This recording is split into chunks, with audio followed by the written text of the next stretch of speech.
Bonjour Philippe Martinez. Bonjour. On l'a donc appris ce matin, mouvement social inopiné à l'appel de plusieurs syndicats, dont bien sûr la CGT. Trafic SNCF fortement perturbé dans plusieurs régions de France.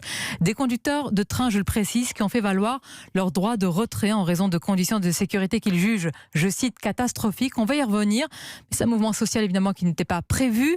Inopiné, pas de préavis pour le droit de retrait. Des milliers de personnes en ce moment, Philippe Martinez, en galère. Alors un droit de retrait, c'est suite à quelque chose de grave, c'est pas un mouvement social. Alors qu'est-ce qui s'est passé ? Un TER a percuté un camion sur un passage à niveau. Vous pourrez diffuser la photo sur votre site internet. Le conducteur a été blessé, il était tout seul dans le train, pas de contrôleur. Par contre, il y avait 70 passagers. Malgré ses blessures, il est descendu s'occuper des 70 passagers et il a empêché que le train qui arrivait en face ne vienne de nouveau percuté.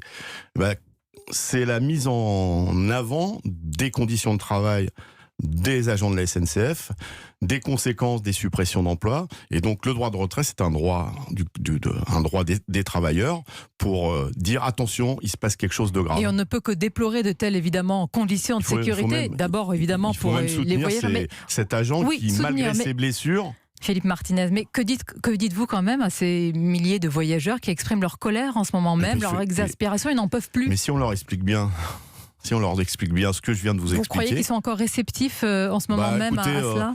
Un accident diffusez la photo de la cabine, vous allez voir, enfin, on a évité un drame.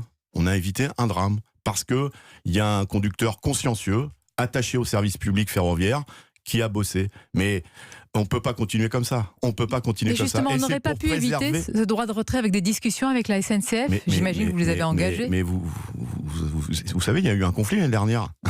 Qu'est-ce qu'on disait ? Il faut plus d'agents de la SNCF. Il faut que dans les TER, dans tous les trains, il y ait des contrôleurs. Parce que les contrôleurs, c'est pas uniquement pour veiller à ce que vous ayez payé votre billet. C'est aussi pour s'occuper de ces choses-là quand il se passe un accident. Vous voyez ? Donc c'est bien le souci du service public, le souci des passagers, des usagers que font valoir les agents de la SNCF.